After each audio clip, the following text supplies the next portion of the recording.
are back. We are back today. We are playing more Disco Elysium. My curtain, I just realized, is super not doing the trick. Let's fix this real quick. Sorry about that. I don't know how that got.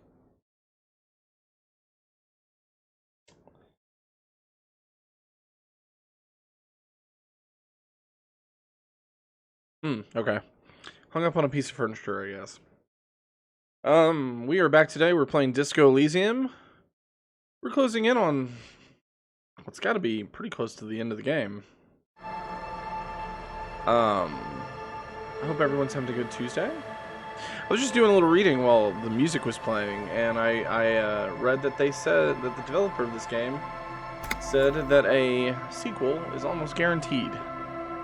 And apparently there is a novelization, or I guess it's not a novelization of the game, but a novel set in the same world, which is getting an English translation. I wouldn't mind reading that, because this world is very fascinating.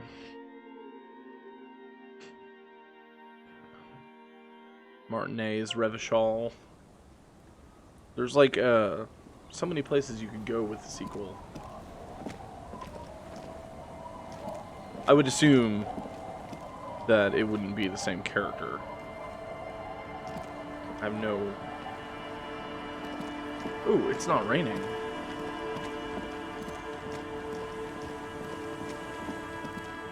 Let's go see if,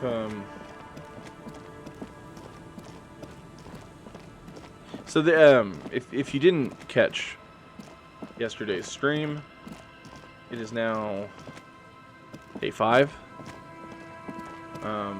I found my gun. I went to the communist meeting. Everything seems very quiet. Okay, maybe it's just the music was different. Where's your buddy? Officer, care to play a game with the lonely old man? Actually, never mind. Wouldn't be the same. The prick is gone.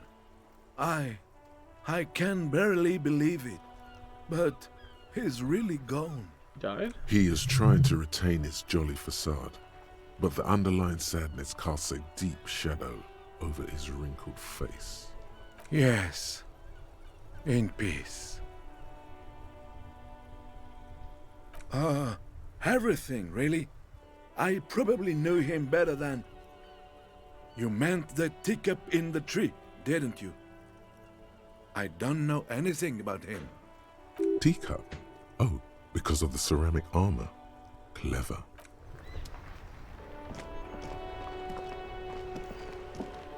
Huh. Well, that's a bummer. Renee was...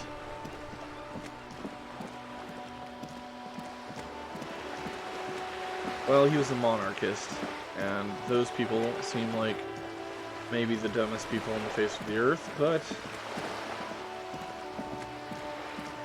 he was also a nice guy. I mean, by comparison to some of the people I've met in Revachol.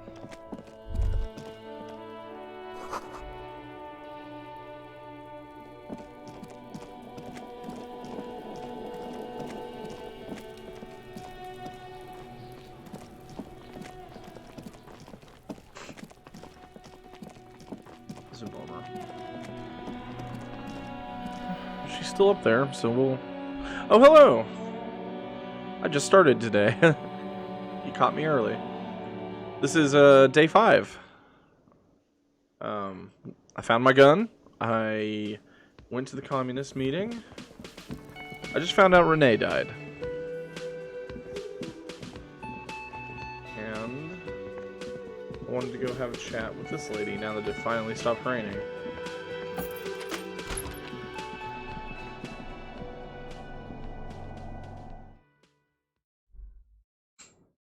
I Oh yeah, I have not played much Don't Starve. I've watched a few streams of it, and it seems interesting. Yeah.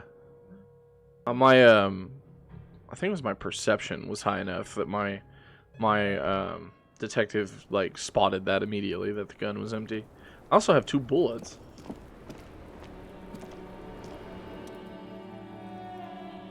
Hello, officer. What brings you up here again? I really don't know, sir. I certainly don't feel like I've won. I feel like shit, sir. All the time. Huh. How well could it have turned? I'm Well. stuck in Martinez just like all of us. I've been up here for... She nods. There is suddenly a strange glint in her eyes. Not me. Huh. I had it in my head that there was a skill check that I needed to do when it stopped raining. But I think I might have come up here and done it already.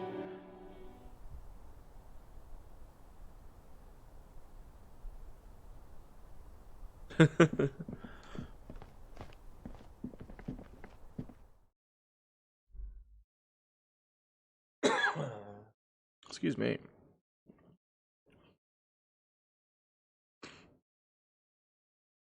Yeah, fortunately my let's see, my perception's pretty high. It's 6.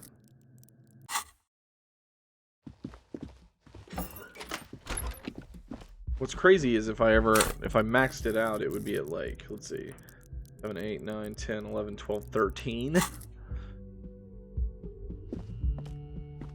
I don't know why you would need a perception that high, but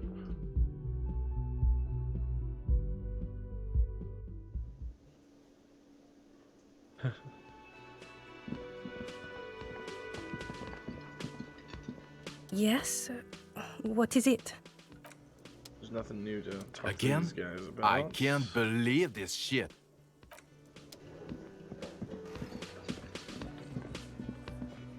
Okay, we need to, I guess, go ask about...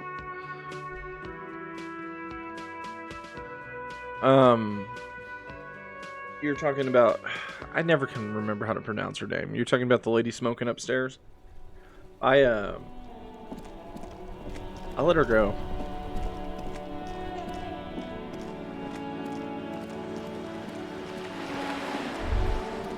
Ooh, what was that? The sight of bullet holes stirs something in you, making you forget the lieutenant's surname.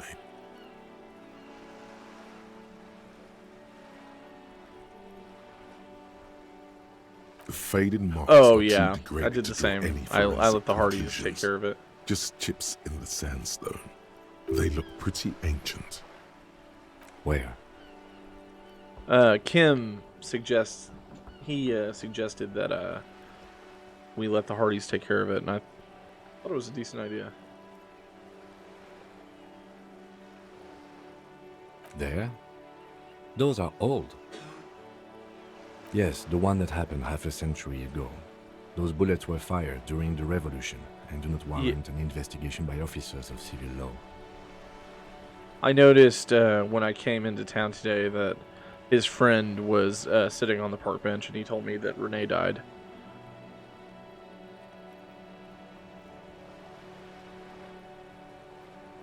Not much. I don't have a fresh perspective on it. Shall we go?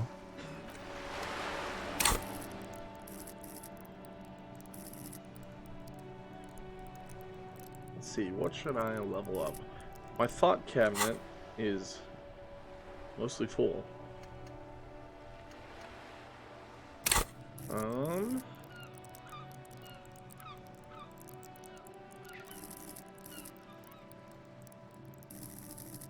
You know, it is my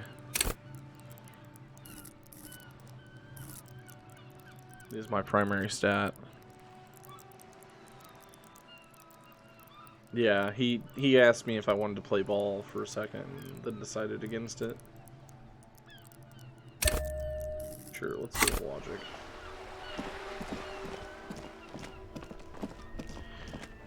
You know, I have not been further into town lately. Wonder if anything else has changed.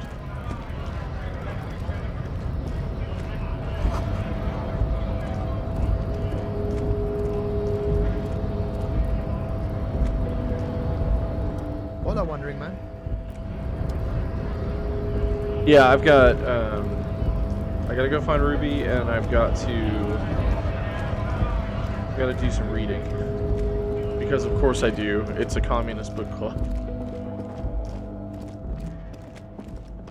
Speaking of which, let's just knock that out right now. The cover of this pocket-sized volume features a swirl of orange, yellow, and green. The title, Oh, A Brief crap. Look at Inframaterialism, is That's set what I in an should've- authoritative yet approachable serif font. That's what I should have spent my skill point on. I forgot. I was trying to help Eggman make the music more hardcore. What an interesting color palette. It's vibrant. No, I didn't. Yet I didn't know you somehow could. leaves you ever so slightly nauseated. On the inside jacket flap, you find a brief summary. What is inframaterialism? A highly theoretical branch of Mazovian communism? A collection of mystical ramblings by a discredited revolutionary? Or possibly both? This brief look, TM, introduces readers to one of this century's most fascinating and misunderstood theories in a concise, jargon-free manner.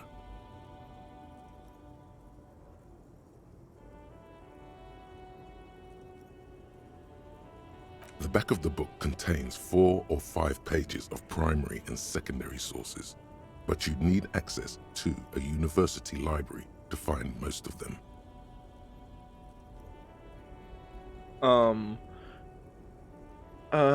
We almost destroyed the world at the nightclub. In other words, this guide is the only source you're likely to find. You turn to the table of contents. The guide itself is divided into several sections with seemingly esoteric titles like Effects of Plasm on Root Vegetables and Mental Projection and Transference. There's also a brief introduction about the life of Ingus Nielsen, known to his numerous admirers as the evangelist of the revolution, and to his even more numerous enemies as the apocalyptic Shrike. Ingus Nielsen remains one of the most controversial and fascinating figures to emerge in the years of the anti-centennial revolution. Set during his unparalleled life, he helped guide a revolution in one country and found a new state in another. Along the way, he committed some of the most notorious war crimes in an era famed for its atrocities. Yeah, he was trying to dance, and my composure's really bad, so I hadn't tried yet. That's another thing I was gonna save a skill point for that I completely forgot about. And yet, his most fascinating contribution to history may be the most overlooked. His theory of ideological plasm, from which his followers and successors developed the school of communism known as inframaterialism. If you're like most people, you probably believe that your thoughts reside in your brain, right? Completely backwards. You think with your hands. Always have. It's common for some developmentally delayed children to confuse sights of sensory input with the sight of cognition. But let's get back to Ingus Nielsen, shall we? As Mazov's devoted comrade and leading theoretician, Nielsen was responsible for developing much of the intellectual foundation of communism. But his interests and speculations were famously wide-ranging. During his final years in exile, he produced, among other things, an early guide to home brewing, instructions for raising revolutionary children, plans for a universal pictographic language, and a detailed materialist critique of Dolores Day's chess strategy. A true man of ideas, equal to any of the great DeLorean polymaths. But one subject he returned to time and time again was the fundamental relationship between thoughts and matter. We may yet discover, he wrote in his notebooks, that under certain exceptional circumstances, the proletariat's embrace of historical materialism may be so fervent that their beliefs take form in the world of matter as a kind of revolutionary plasm.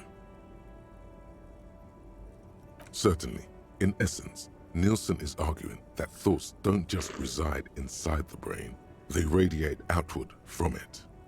According to this idea, the brain is an ideological transponder, constantly emitting waves of highly politicized energy, which Nielsen called plasm. Woe is right. What's more, Nielsen speculated that this plasm, when it becomes powerful enough, might begin to influence the material reality surrounding it. Hence the name, inframaterialism. This sort of thing is actually the reason why you find out that Mignana, he left the book club because they got into an argument about inframaterialistic communism and how that affects the growing of turnips, and that revolutionary turnips would grow faster than normal turnips. And so he said that was stupid and left.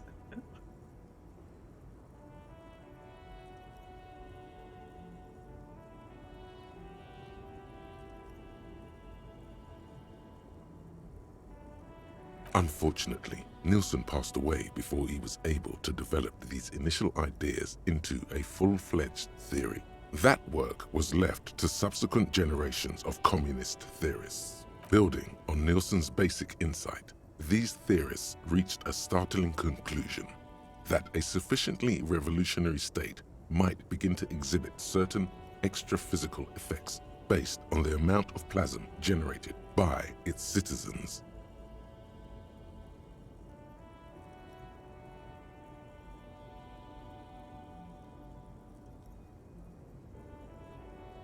Huh.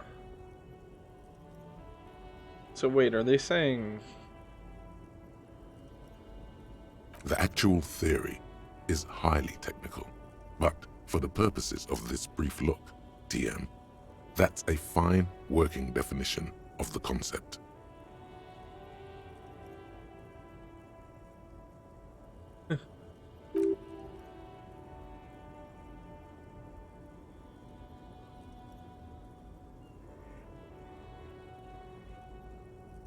Inframaterialists divide the extra-physical effects of the revolutionary state by the level of plasm required to achieve them. At the lowest, or first level, revolutionary plasm is believed to stimulate or invigorate matter without altering its essential properties. Precisely, though plasm does more than increase vegetable yields, it may also influence the physiology of revolutionaries themselves. It's also been postulated that plasm may account for the remarkably full and manly facial hair observed on some communist males. Your hand feels clammy against your bare chin. You wipe it along the back of the book and keep reading. Of course, inframaterialists argue that revolutionary plasm may stimulate human physiology in other ways as well. Oh yeah, we're talking about white-hot communist sex, baby. That's correct. Reports from the revolutionary period claim that the most radically devoted communards were able to engage in vigorous intercourse for up to 8 hours at a time. 8 hours? There's no way. Your equipment would be mashed to jelly. No wonder the that's a communards failure. couldn't shoot straight. They were too shagged out. Hyper-productive vegetables and ultra-horny communards are fine. But this theory hasn't quite gotten strange enough for you. And on that note, you feel like you've gotten the general idea of inframaterialism, enough to carry on a basic conversation at least. But if you'd like to go even deeper into some of the more speculative aspects of the theory, you could always read further. Of course you want to go deeper. What else are you here for? The book fits quite snugly into your palm. It would also fit comfortably into a jacket pocket. You flip forward a few pages until you come upon a chapter titled Mental Projection and Transference. When a community has achieved a sufficiently high degree of revolutionary fervor, inframaterialists believe that second-level effects may be observed. At this second level, certain hyper-revolutionary individuals may even develop the ability to extend their thoughts into material space and vice versa.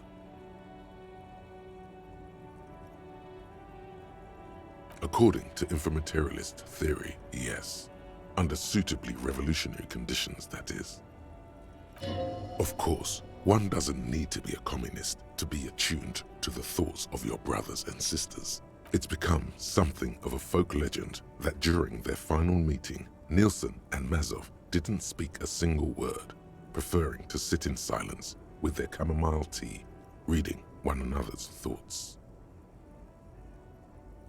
One of the minor tragedies of the late revolutionary period is that few reliable accounts survive. They're more like academics. That's why I said it's more of a book club than anything else.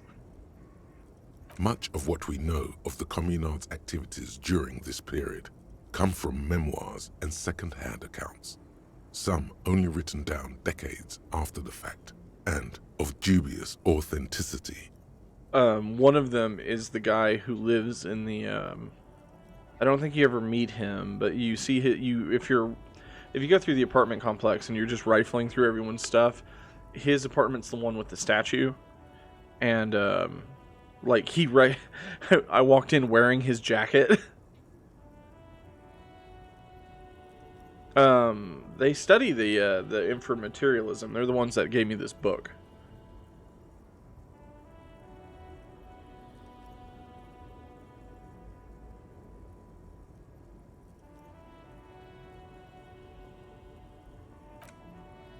I suppose we do work quite well together.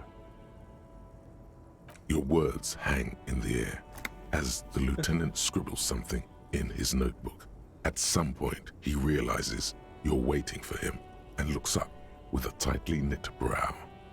The lieutenant looks at you evenly for a moment, then returns to his notebook without a word.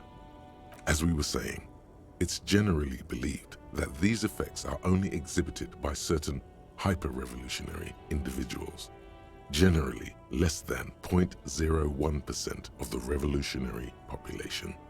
Because plasm has never been directly observed, the exact mechanism behind these effects remains entirely speculative.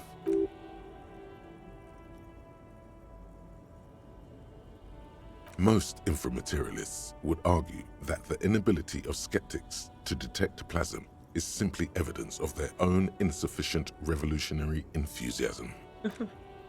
Yeah, of course that'd be how that works.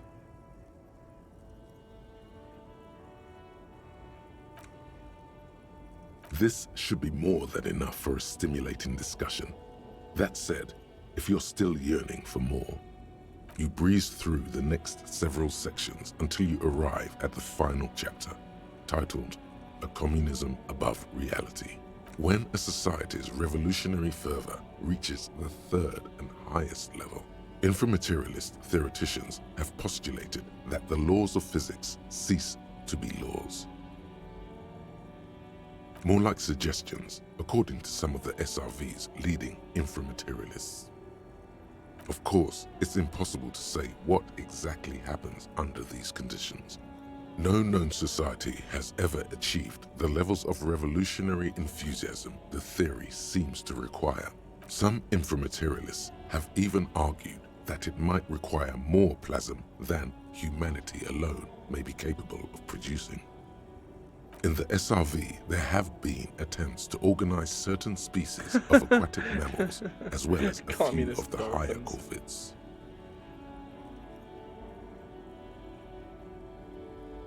That's pretty great. Yeah, I don't know.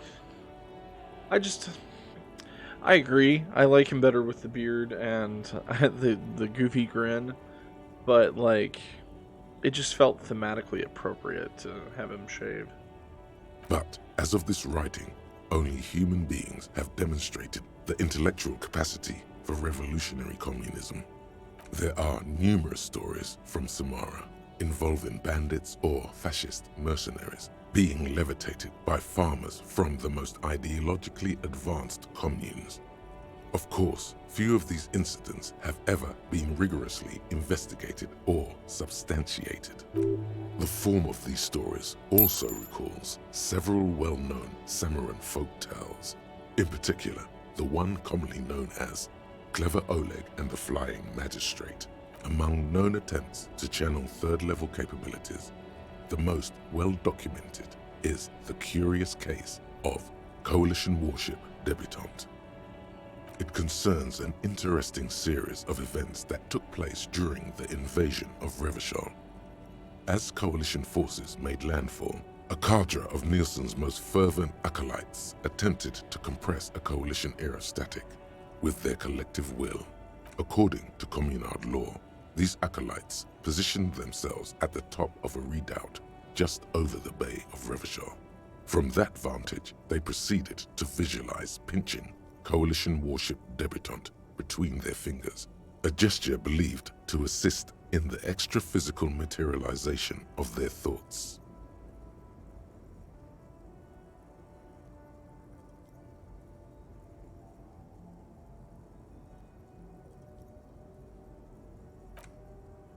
There's no evidence the communards were equipped with finger pistols, though it's unlikely they would have decisively altered the outcome.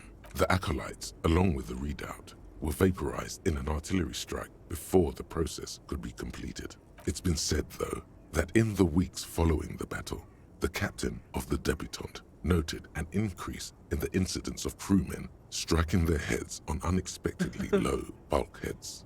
Of course, colorful anecdotes only scratch the surface of what inframaterialists believe may be possible in a truly third-level society.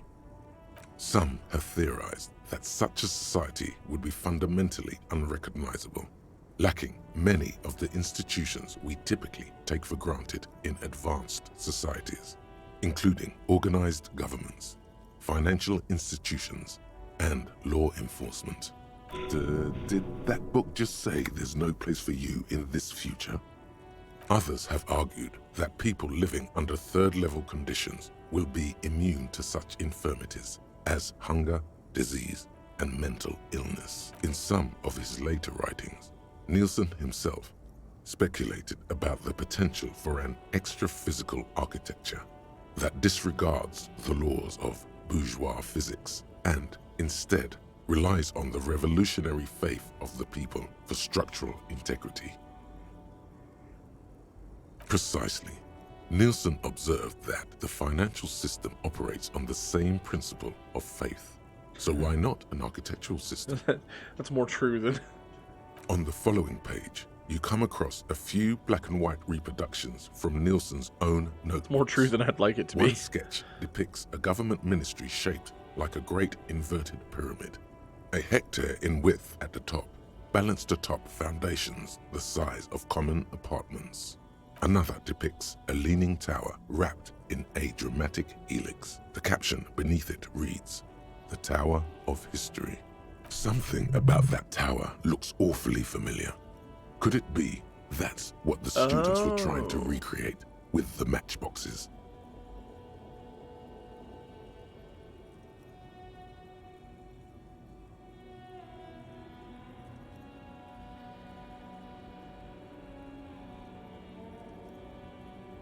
In the corner of one of the reproduced notebook pages, you can make out the following words, written in Nielsen's distinctive slashing script. A state that has lost the faith of its people has forfeited the right to exist. There is no more. You've reached the outer theoretical limits of communism, and in less than 200 pages. If you'd like to read further, may we recommend a brief look at Occidental architecture?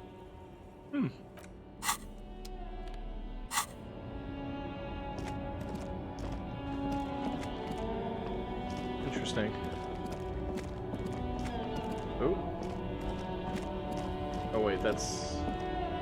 A lorry about the smell of That's the cigarette. advantage. There's something odd about the passenger seat. Yeah. Close the rusty We've already op- done all that. Okay.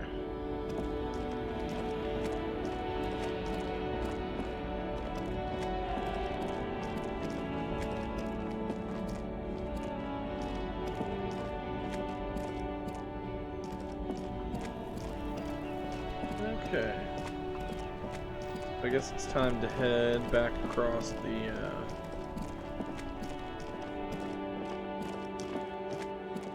back across the way here.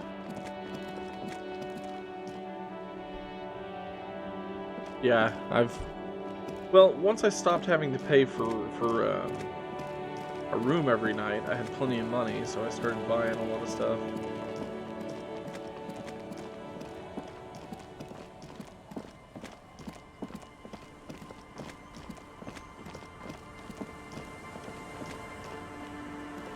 Not to mention, some of the books are interesting.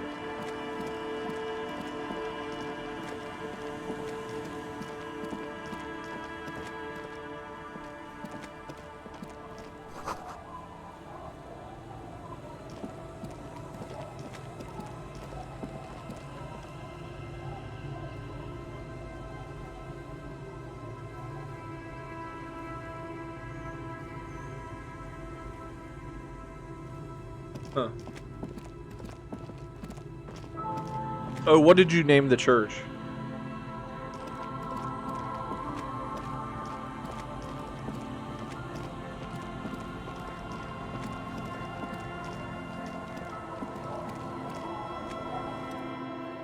Our tenant, the policeman. I hope the waves don't keep you up at night. Damn that girl. And without anger, a long and harsh life has taught her not to buckle under pressure. A bullet? You didn't put it there, did you? She did.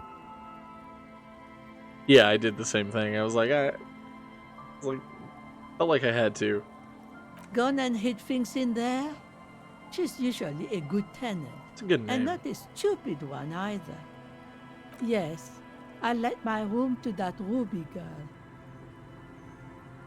By the way, it turns out there was actually something under the floorboards. As I've done before when she's been in trouble or just looking for solitude. I've made it clear. We welcome all kinds of people here. She came last Friday, left on Monday in a hurry. What has she gotten herself into, that girl? That's for the police to find out. Right then, please answer each question to the best of your ability. I'm sure we have a few. Yeah, I still have a few loose ends that I need to wrap up. Yes, early with the dogs, around 8 o'clock, I think. She probably heard the lieutenant's Kanema drive by, and it woke her up, just like it did you. Yes. That is a downside of having a 130 kilowatt engine. It lets the bad guys know when you are coming.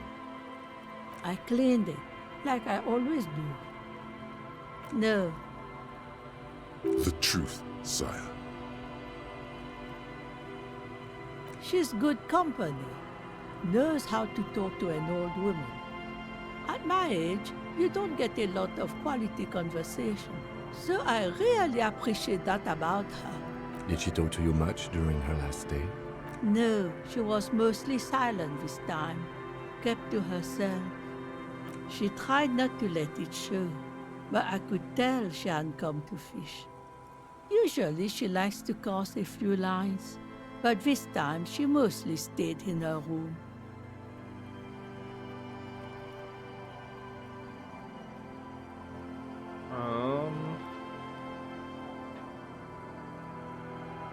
I think he asked him, or he said, did she talk to you much during her last stay?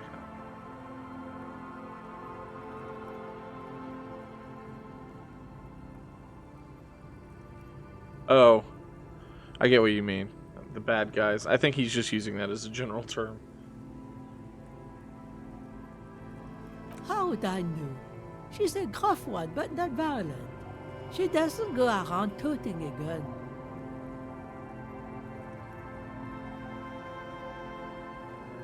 Nothing of the sort.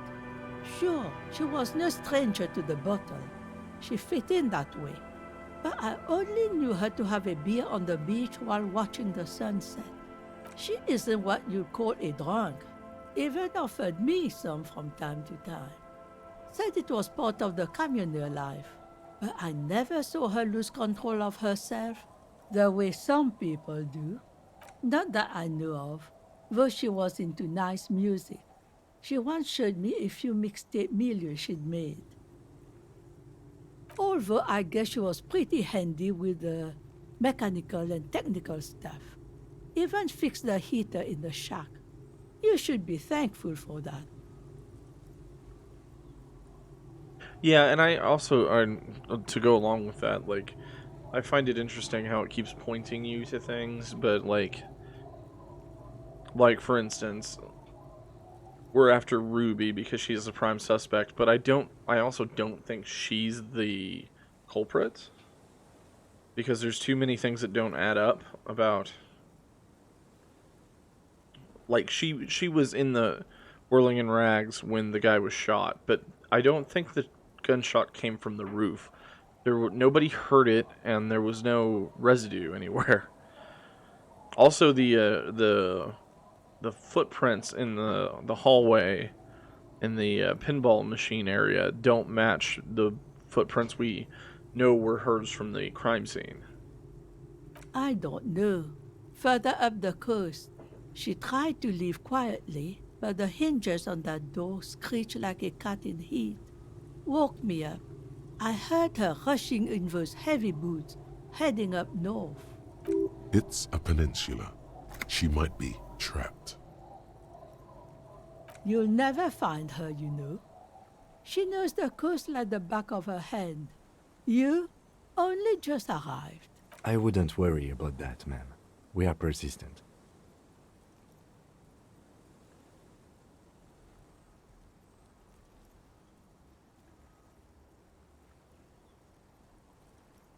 Yes, it's going to be too much work for you to find her. Better for you to stay here, get a nice cozy fire going in the heater. The failed electric neuron. You feel like you should go look at it again. Step closer this time. One thing, officer. If you do find her, please go easy on her. She's a good girl, whatever she's gotten herself mixed up in. Gonna give it an actual save myself. Okay. Let's go visit. And I really wish I would have remembered to not spend that stat point.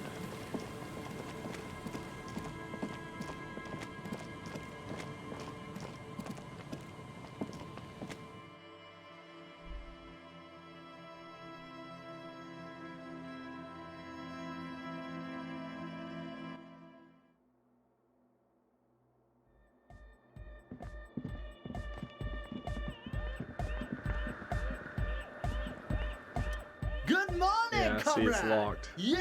Interfacing.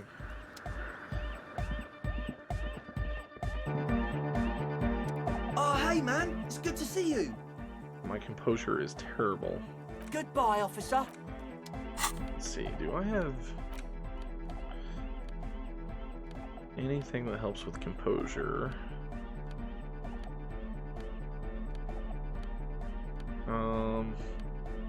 Got my shoes on.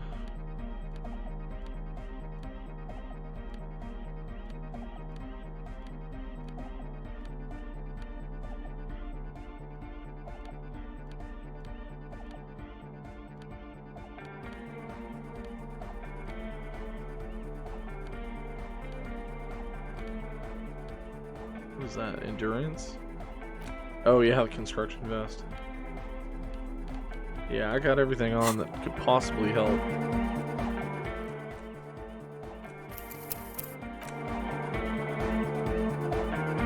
Oh, hey, man. It's good to see you. You close your eyes and dream of the shapes your body should form to bring this strange music into life. For now, such ferocity of motion is beyond you. But just imagine the moves you could pull to this futuristic beat. Puts a grin on your face just to think about it. Even a failed attempt gets the juices flowing. and repair some of the damage done by battles lost. Goodbye, officer.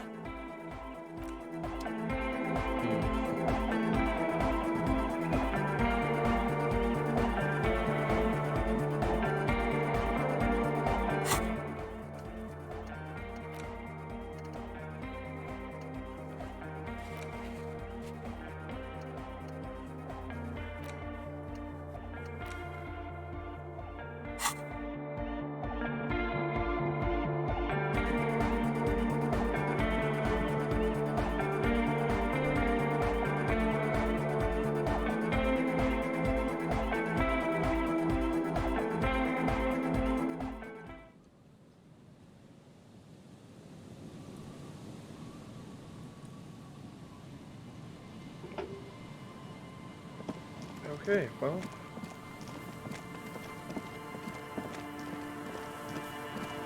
Go looking for Ruby, I guess.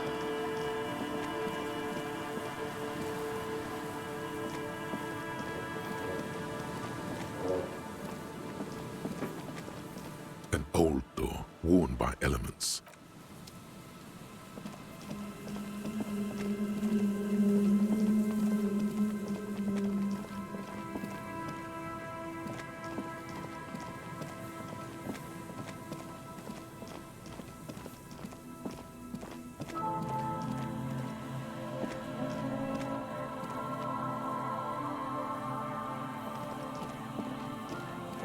Oh wait, I'm a dummy. He said to go check out the plant.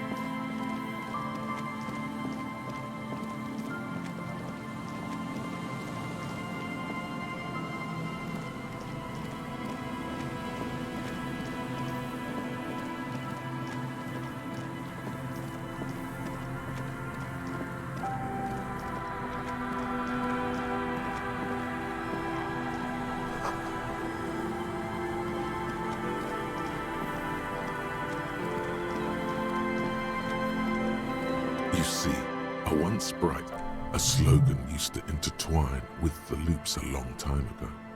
Now, above the mural, a collapsed roof, broken windows set in walls that are cracking and will soon also fall, and the coastal breeze rustling and sighing in the remains of the edifice. Feld Electrical, you only know them as a small company that makes ink cartridges. Looks like they used to be big. There's something in the wind. Sometimes the only way to go forward is to fail first. In there? She could. Or she could be in the identical room over there, or in that boat shack, in that church tower maybe. Why single out this one building? Even though you're sure you succeeded, all is quiet. There is no cold hand brushing against your forehead. No rustle in the reeds. The wind has died down. The ruin in front of you is silent as a tomb. Trying to talk to the wind, the city, whatever you thought would happen did not. And now you're just standing there in the pale of the morning, with your hands fallen to your side. Is trying to talk to the city something you've done before? Is it in your secret repertoire? A trick for when you're out of ideas? How do we? I was really hoping she'd be in the village. Okay. She's probably north of the village, and this place is a peninsula. We already scanned most of the outdoor areas on our wild cryptid hunt, so we have an understanding of the geography, at least. And then there's the church. We've already searched that and can rule it out. I know it doesn't feel like progress, but exclusion is a step too. Anyway, we do it the old-fashioned way, sector by sector.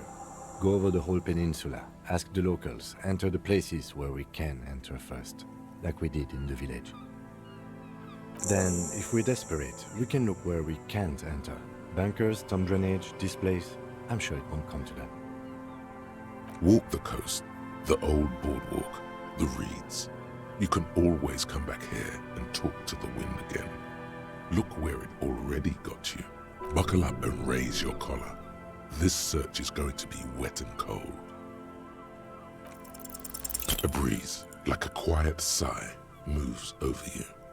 The cool air breaks across your body. It brings the salt of the sea into your lungs. Go to the children of the big sea. The wind rushes away, leaving you where you were, on the rotting boards of the felled building. Officer, are you okay? It looked like we lost you for a second.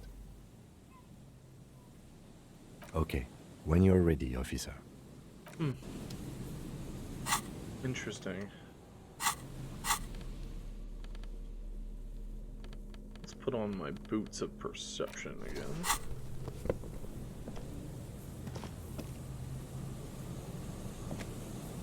Hello. Isn't this a fine morning? No, I'm afraid I can't help you with this one, officer. It's just a regular day off for me and Mikhail here. Oh, okay. That's no big deal. So you haven't seen anyone around? No, I'm sorry. As I said, this is just a day off. We just arrived anyway. He's telling the truth. He hasn't seen anyone. And they did give me, like, the best thought in my thought cabinet. Sure. What's on your mind? But of course. What else? Okay. So, the wind said, go talk to the children.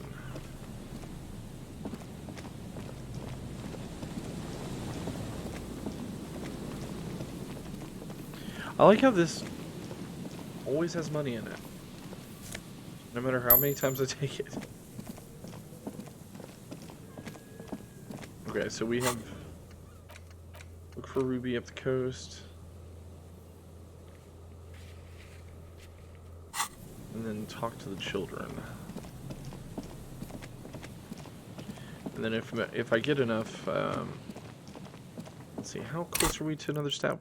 Pretty close.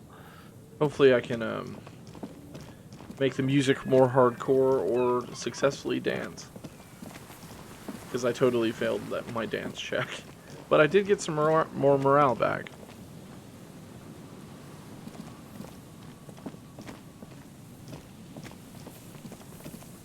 Yeah, well, here's my thing. I don't have just a whole lot to do.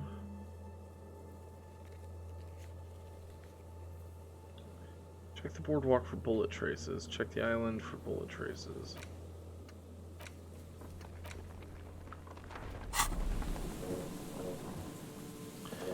Well, I could, I suppose,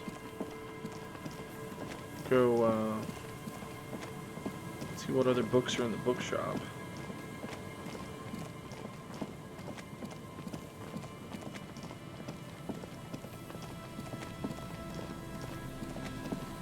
I never did find anything on the boardwalk, I don't think, that was any signs of a gun being fired.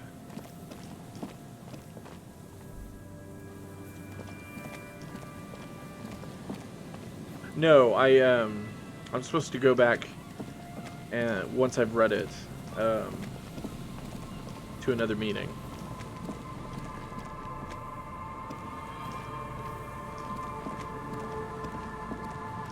Yeah, I don't think I never did figure out what the deal was with this gunshot. Oh, I just went by there while you were gone. I attempted to dance.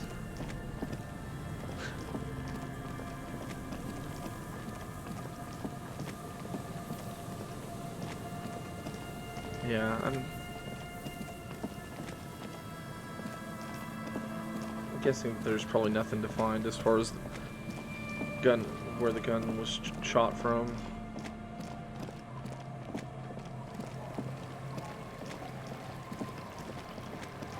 That's their tent.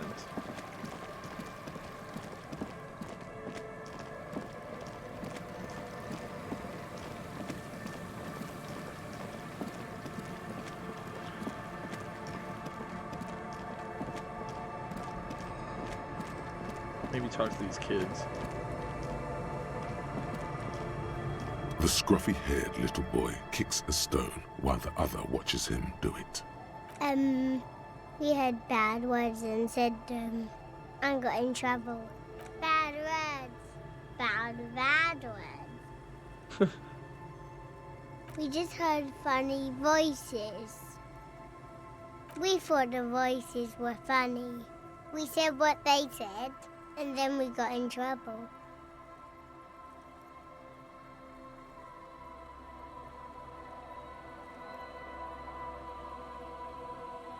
Radio? What's that?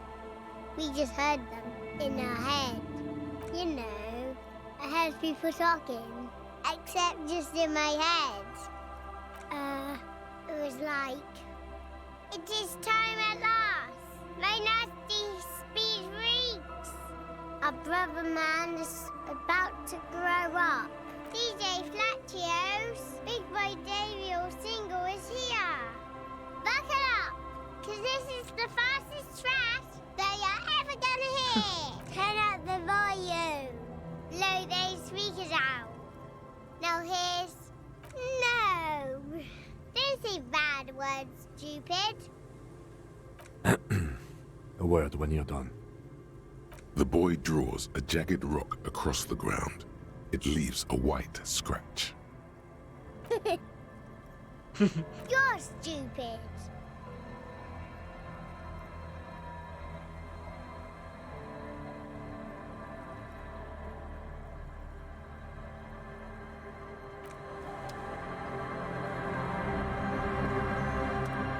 Detective, about what the twins had to say.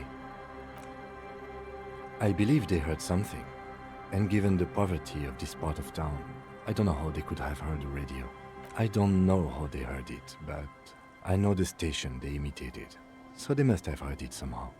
Speed Freaks FM. Yeah, local station, known for its kinetic music and aggressive style.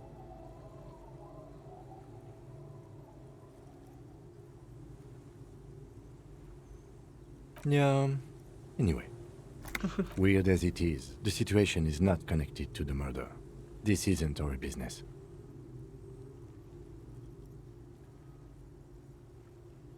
The lieutenant says nothing.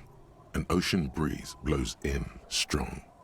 He raises his jacket collar against it. Besides, maybe it was the radio they overheard. They might not be old enough to know the difference. How would they have heard the voices?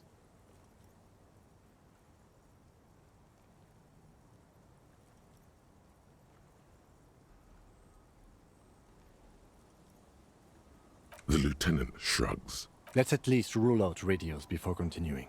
Maybe the twins didn't know it was a radio they were hearing. The washerwoman seems to know everything that happens here. Let's ask if she heard anything before moving on.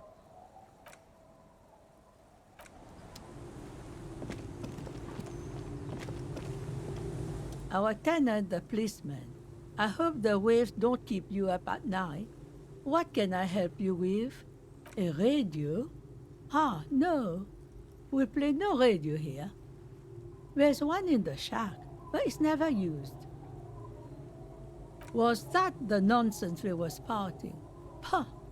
No. I have no idea where they heard it. They've been in earshot all week, and no radio. I just asked them if they had noticed anything strange, and they said that they had heard voices in their head. Let's just get it out of the way as fast as we can. Contact dispatch from my kinema and ask them to connect you to the station. Maybe they can shed some light on this. I'm ready when you are. Thank you. Anything else? Okay, well, we've got a lead.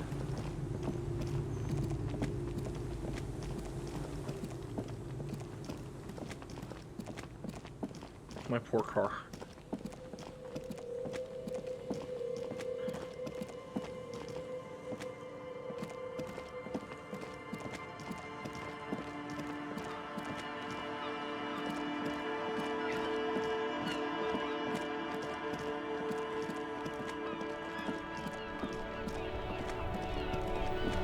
Yeah, it was Shivers that told me to go ask the kids. So maybe if you... Inside, you see a set of steering levers, a maybe if radio Shivers microphone, didn't trigger... a pull-out toolbox, and the soft glow of the fuel preheater gauge. This is Precinct 57. How may I assist you?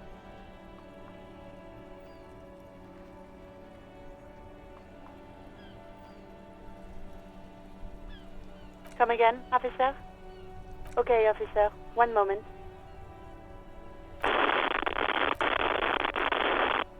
I have the GMS on the line. I'll connect you now. Yo! It is. I got a few minutes before I gotta go back on air. What can I do for you, cop man? An asshole is a mouth for shit. And I'm puking. Yeah, that is the song. An asshole is a mouth for shit. And I'm puking. They're loving it, man. The requests keep coming in for more. I really think it's the future of music, I do. Fucking, like, stinkcore or something. Shit's so nasty. Those stink waves come up like sound waves, you know what I mean? Very cool, man. I'm dead serious when I say Fellatio's gonna make it big in this world.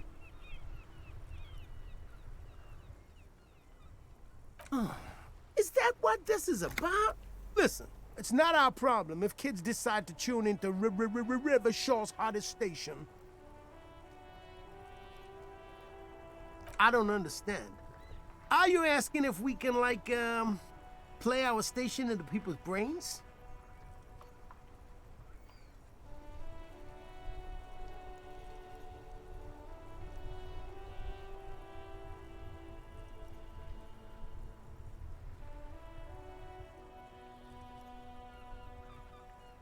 Right on, brother. We got to make sure everybody tunes into this sonic revolution.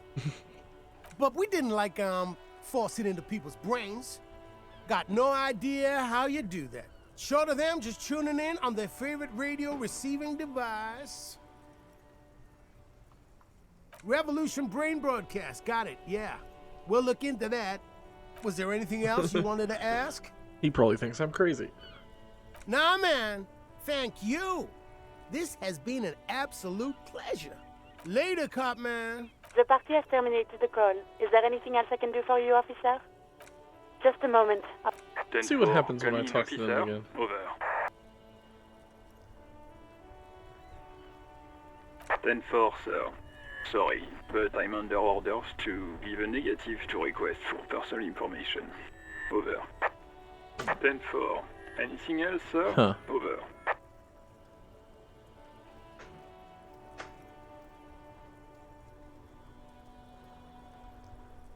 Roger that. 10-10. Over and out. This is Precinct 57. How may I assist you? Just a second, officer. Sylvie Malaika on the line for you. Yes. Hello? Oh, great. What else do you need, detective?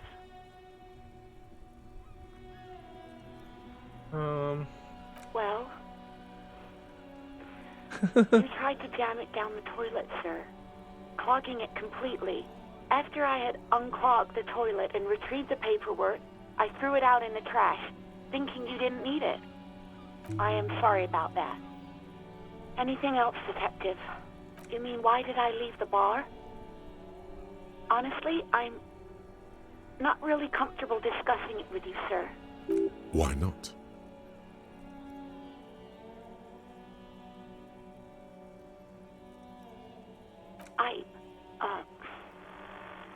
Let's just say I left because I needed to get away from someone. You know whom? What? No, why would you even think that? No, I was being a little bit more tactful the last time I called her.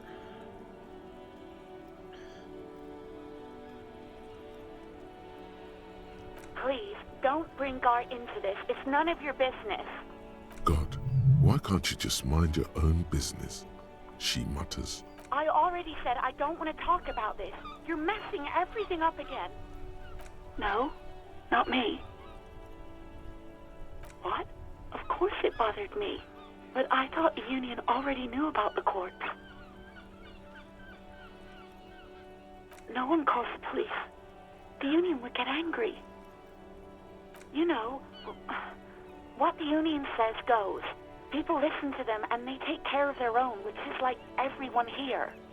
Garbage.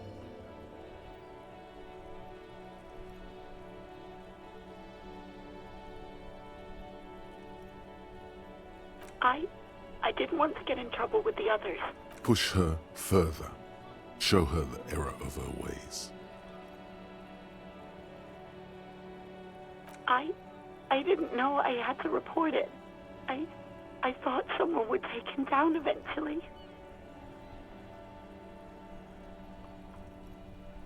Yes, I know. It's just...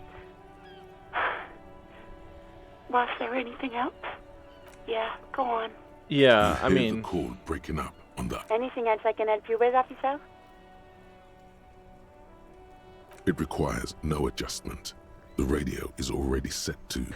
He does like that radio station. Spoke to the wildest cop and rapper show. Didn't even get his name.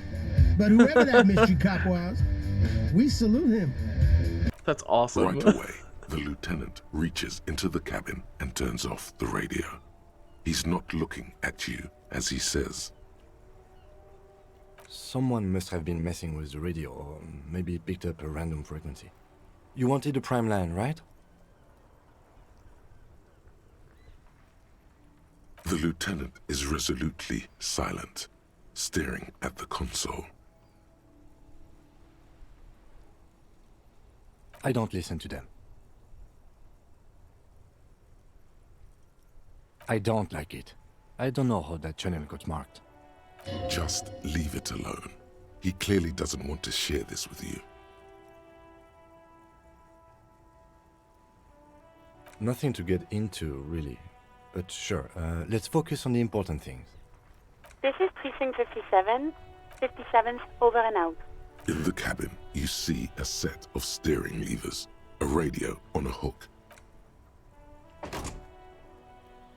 That was pretty cool. I like the shout out. Yeah, I gathered as much from the first time I talked to her that me acting like a crazy asshole is probably why she left. Okay, about that call, let's start from the top. There's no doubt the twins heard Speed Freaks FM. I still don't know how without a radio, but they did.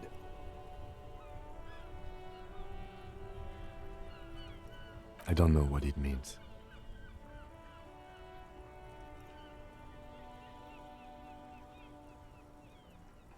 I don't think the voices in your head are related to this, no.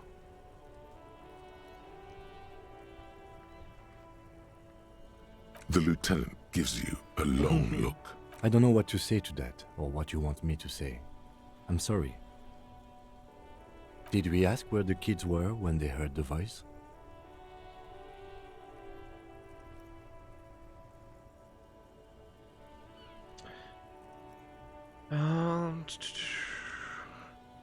No need to apologize.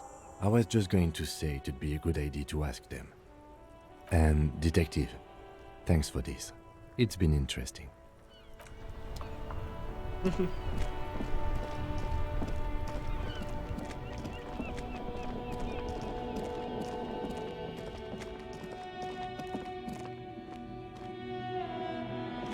Yeah. I really appreciate the way he's written that,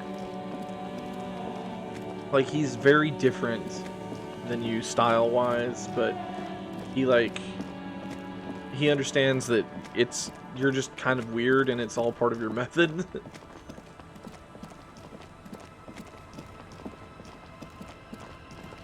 He doesn't give you a bunch of crap about you acting weird.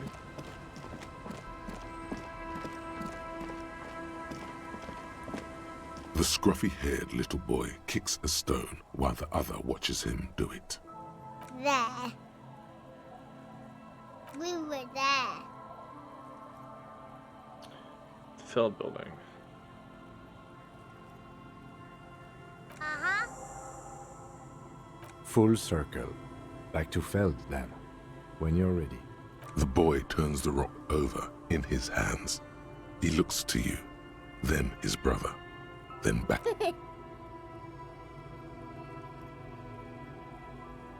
You're stupid. Just a second ago, the first one was laughing. Now he's doing something with his lips and his gap tooth. There's no system to this. You're stupid. The secrets of understanding the tongues of children have been lost to you a long time ago.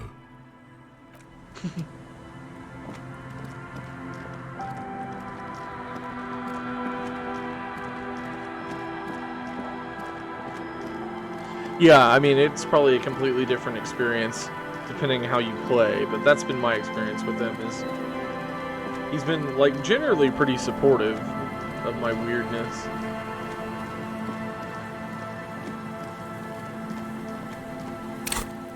Man, I'm so close to another... I don't have anything I could...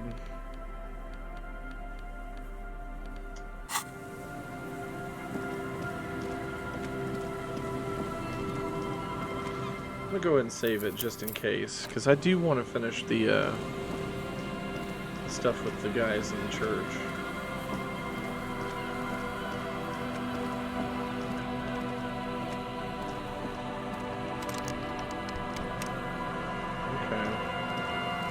The once bright mural towers above you, saying, Feld Electrical, R&D.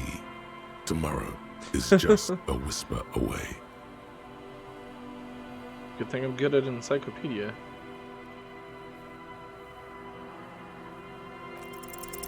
You know a lot about radio. Enough to know you have no idea how or why those boys heard Speed Freaks FM in their heads. Knowledge like that isn't just obscure, it's unknowable.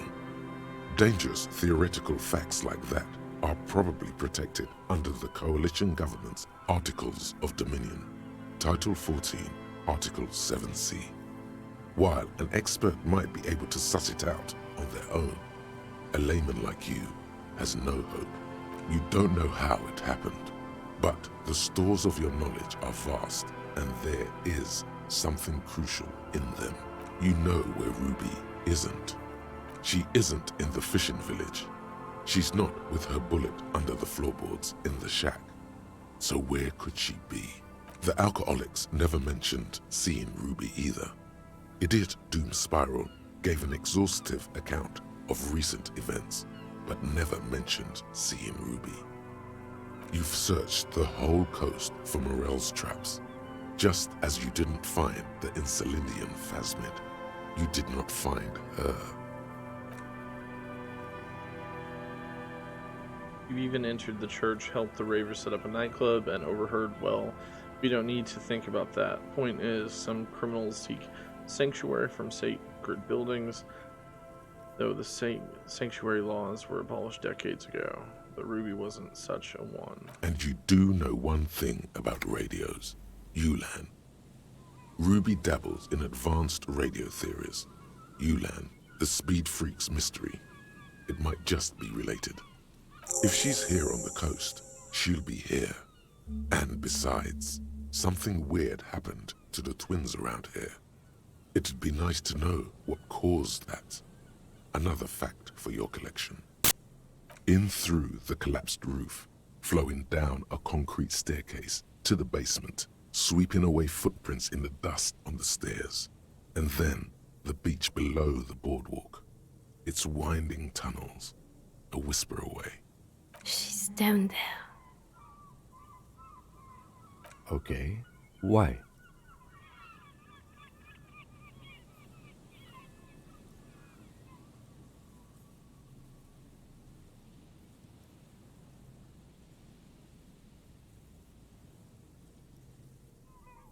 Right. How do we get in there? The doors were on the collapsed side of this building. They're gone, basically. Finally, my time to shine.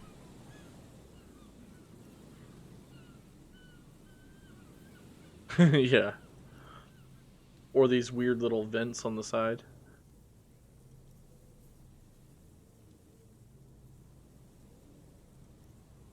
Perhaps you can climb them. We are not climbing anything. I'm 43 years old, and I plan to live to see 70.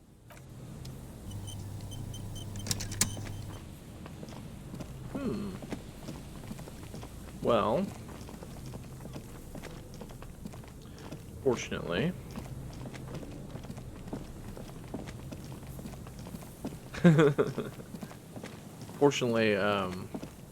I got a skill point, so let's go see if we can get at least one of the two weird checks done in the church. I swear I thought I saw dialogue down here.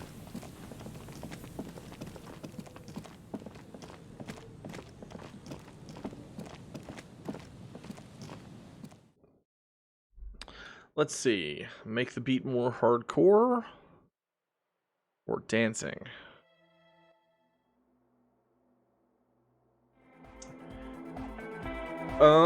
My perception. My perception is a 7, but I do have, I think I have 2 items that will give it a +1.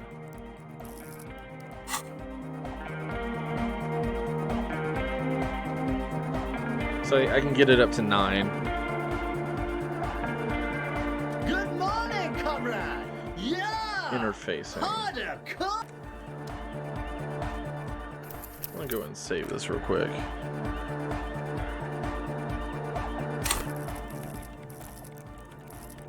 My half-light is terrible. And it still triggers sometimes. Good morning, comrade. Yeah. Oh my gosh, even that's not very good. I may save scum this one. I just want to know what it does. Sidechain the beat. Or not. Listen, you can use the compressor to select between which track it's compressing, either the auxiliary signal or the main input from the tape. Make it alternate between the signals. The compressor controls the gain based on the level of the signal on the aux sidechain input. It will allow maintaining a loud sound without peaks that fill up all the headspace. Yeah, I convinced him to become a communist, so now he shouts like... he's like, welcome comrade, and stuff like that. It's pretty funny. Sidechaining it, you said? Then he puts on his headphones and his eyes go wide, wider than they've ever gone on drugs. He starts jumping up and down with bliss in total silence, still listening to his headphones. Hey, what did you do to Egghead, Cop Man? Did you break him? Are you ready, pussy? Noid straightens his back, ready for the beat. I was born ready, Egg.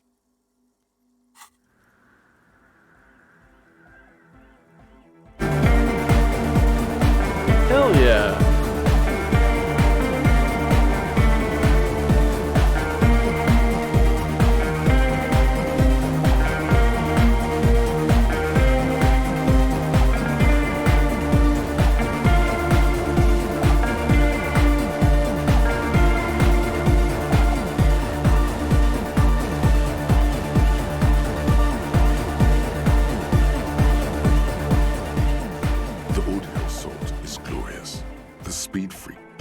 On the stage, intensely waving his hand in the air.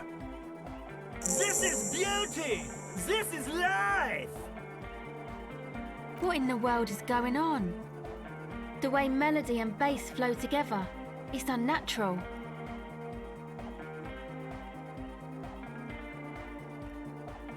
Introducing the ultimate sound! God damn it! This dance club idea might just work out. DeLorean Church, the place to be! Pump it! Pump it!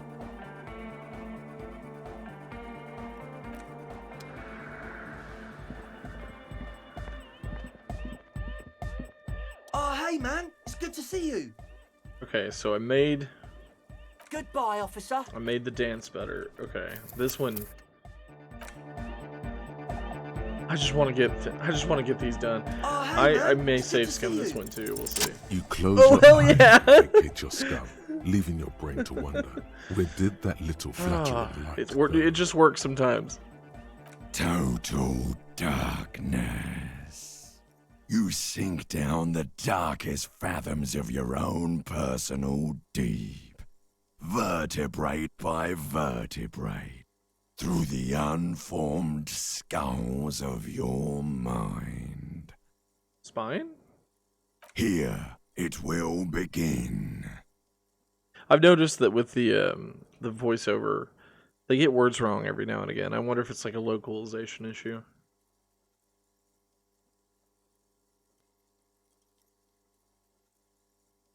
Who fucking cares?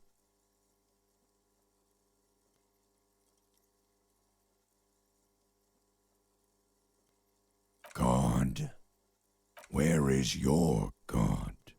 Oh, don't worry. The music's still there. It's you who is gone. Nothing. Just the immaculate silence of your spinal fluid. Electrified. I'm gonna let you in on a little secret.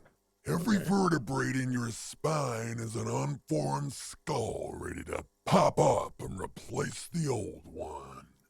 Like shark teeth. The one you're currently in has a little brain forming in it, waiting for its turn to rule the world. Yes, it's all true. In the spinal cord. Good. Because from what I can see, it's about to bust a move. Foolhardy! Do you even know what's happening on the surface? Maybe 1,000 years have passed. Or maybe you started spazzing out like 2 seconds ago. With your eyes still closed, the first thing you feel, all the way back in the pivoting darkness of your own torso, is warmth. You have become a triumph of rhythmoplastics, somewhere in a smelly wooden church on the coast of Revachol. The wounds from the war you waged on your body are healing, twist by twist, turn by turn. As you open your eyes, you should scream, hyper, hyper. It seems appropriate.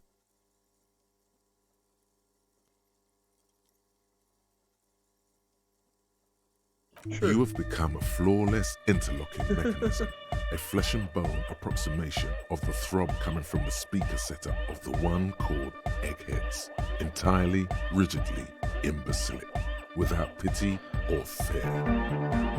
That's Free great. from self-awareness, no deliberation, only, and I mean only, execution. Oh my god! No way! With his reel-to-reel mixer blasting the anthem of a future that will never come, the young man observes your moves for a second.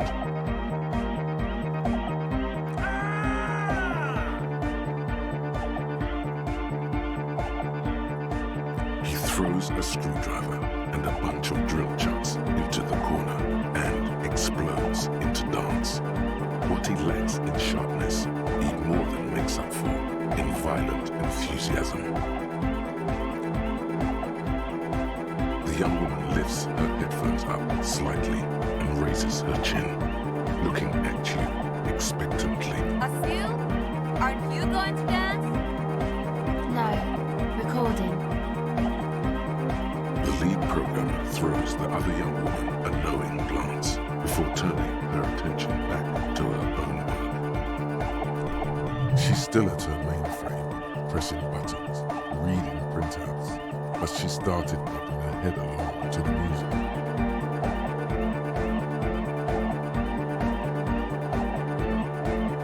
What's going on here? Delinquents.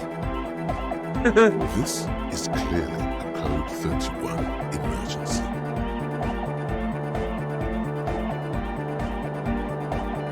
The lieutenant squeezes the bridge of his nose. The lights reflect off the his glasses. He's obviously having trouble adjusting to this new reality. The Code 31 emergency? Really?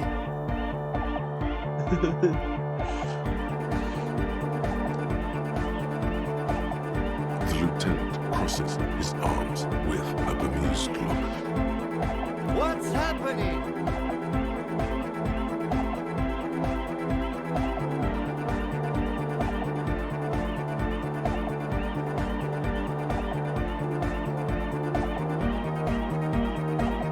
Good for you. Rock on then.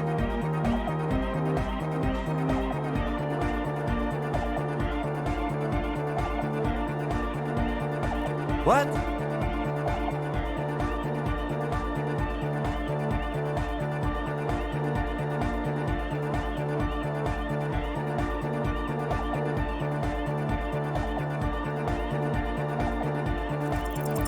Who's the one in charge? You are. Are you kidding me?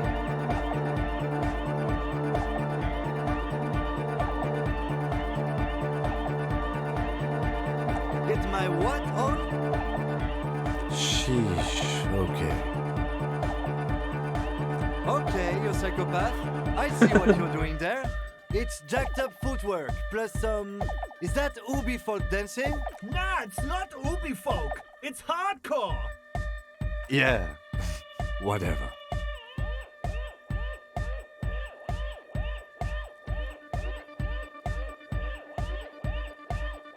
Oh yeah? I did 15 years in the juvenile crime unit. I can do age inappropriate. Now, check this shit out. The lieutenant begins to heel kick the church floor with such intensity, it's reasonable to fear he'll kick a hole right through it, causing the floor to crack and the pillars to collapse, bringing the church roof down on all of you. The young man immediately bounces up and down, then assumes the same dance pattern, embellishing it with some sort of waving motion. The authority of the law is clearly unquestionable. The dynamic motion of your flailing body is bordering on the extreme. You're going off the charts. You feel as if turning on the hyperdrive would be a point of no return. Feels almost melancholy. Are you sure you have the entire posse along for this? Here we go again. Hardcore fills the air. The sound above my head. What now? The sound above your what? Above my hair, man. Okay, this is too imbecile. Excuse me.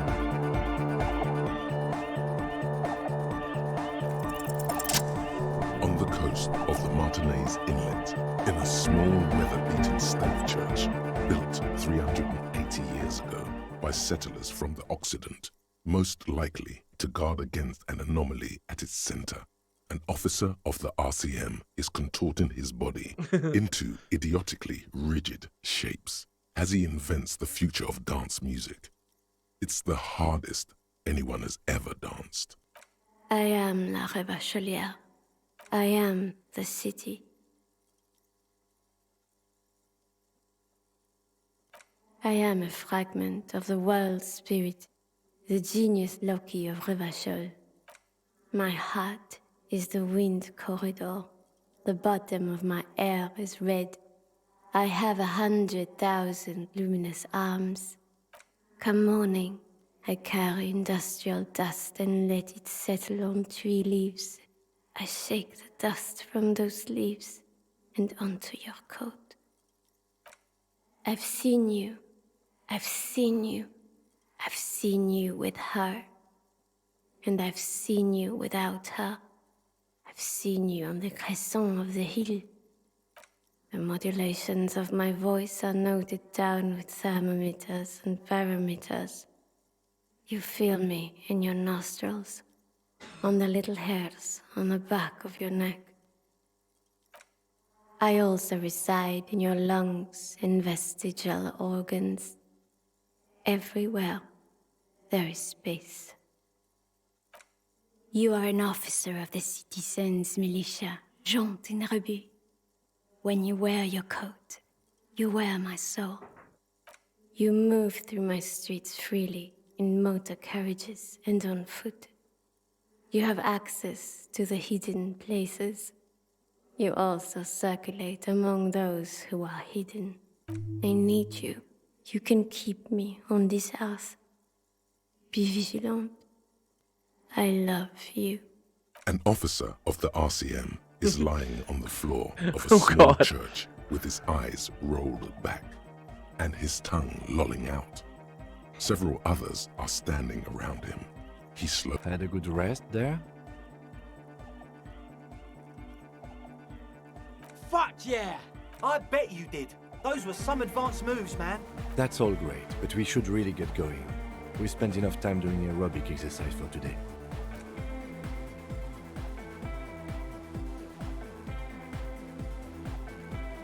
You might be imagining it, but it feels like Egghead turned the volume down.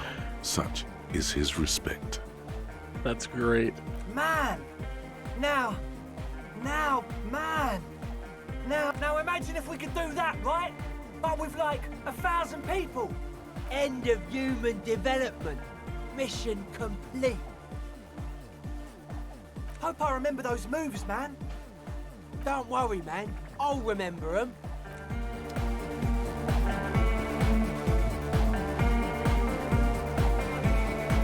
That was truly hardcore.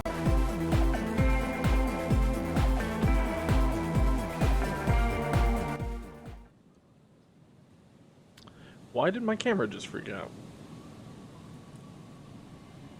There we go.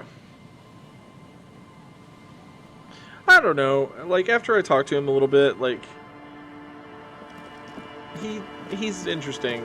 My character got the feeling it was like, or that he was like potentially maybe a fascist, but he's not, because he doesn't go in for all the. He's almost like an anarchist. Like maybe like even like maybe a libertarian or something. I don't know.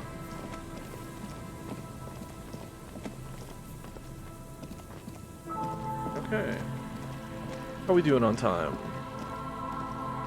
I've probably got enough time to finish this last thing.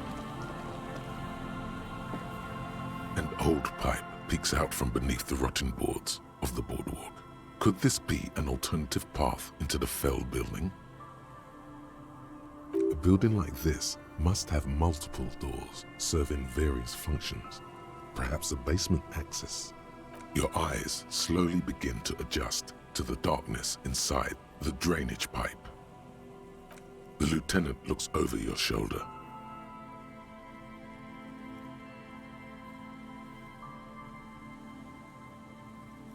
Given that this isn't a martial arts thriller, it's highly unlikely, and not without risk to our health either. However, the pipe suggests there may be an entrance to the basement around. And it's right here, a maintenance door. It's jammed shut. The subtle approach isn't going to work on this one. Oh yeah, big boy time. This needs you to put your back into it. An ordinary drainage pipe. Darkness. As your eyes adjust, you see some trash. Crumpled up newspapers, cigarette butts. Someone has half-heartedly spray-painted skulls on the right side. And nothing. Broken glass from bottles thrown against the walls of the pipe. A syringe.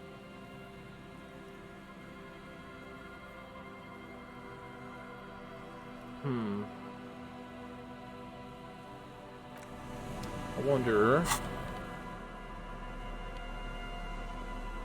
Well, I've got some stuff that would help with this. Let's see. This is physical instruments. That is one of them.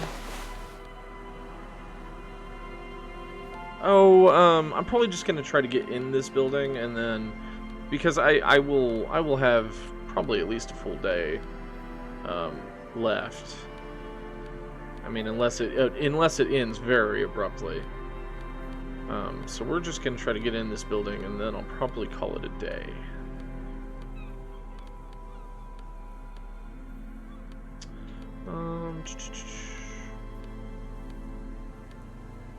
That is, unless I can't. We have a tool that should help with some of this stuff.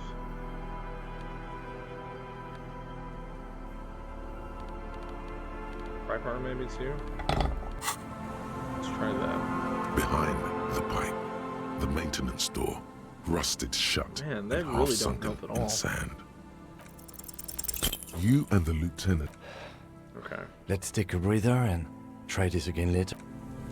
Let's try this ladder. Yeah. It's not the shirt I wear all the time. A rusty ladder leads to the rooftop. Yeah, that doesn't look good at all.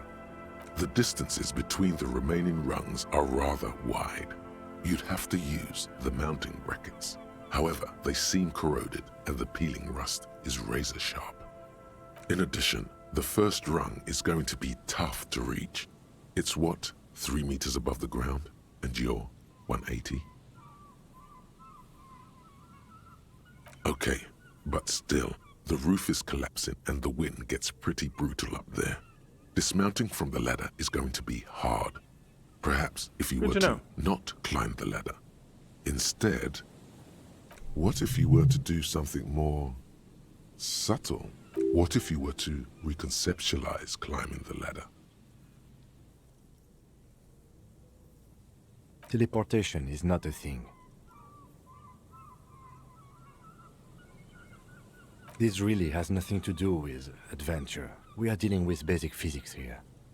Oh yes, it could hurt a lot. Okay. So you're saying authority would help. Okay, let's see what we got here.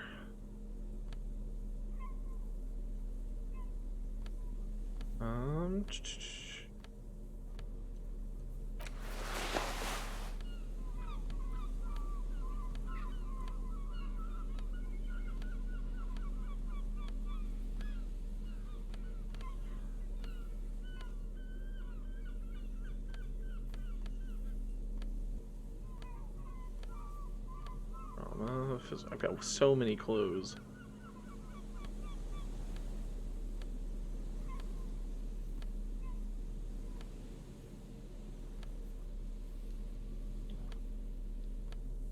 Okay.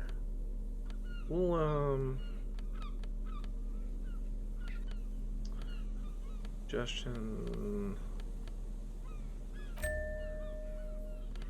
Yeah, we'll go with the armor.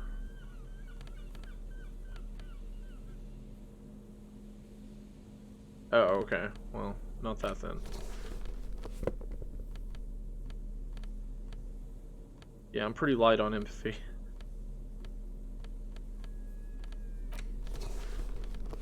Got some stuff that'll help a little bit, but...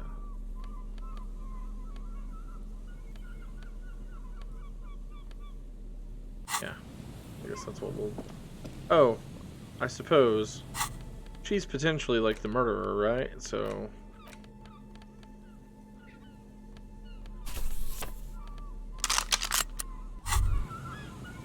Holding the gun feels natural and satisfying.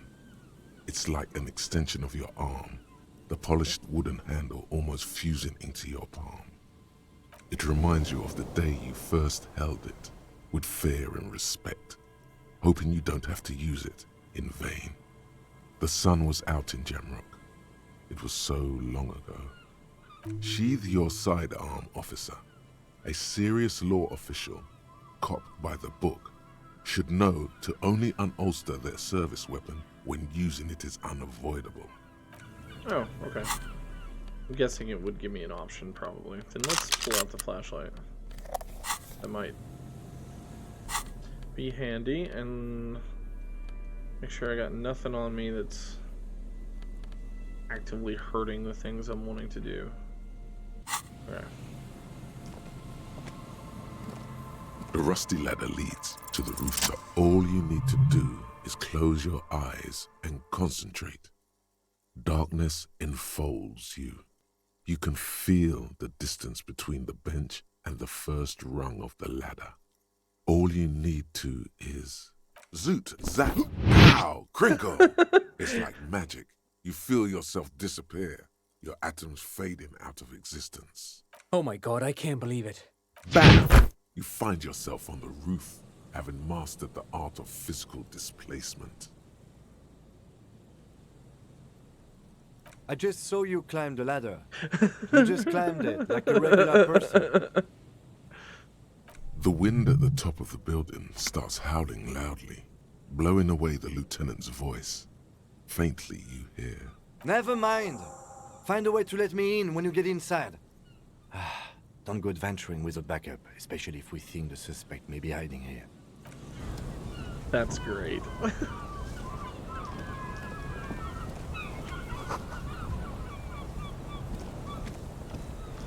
Well, with that, you know, I feel like that's a good stopping place. I've got, like, probably at least one more episode of this before it's all wrapped up and done. I feel like I'm pretty close to the end.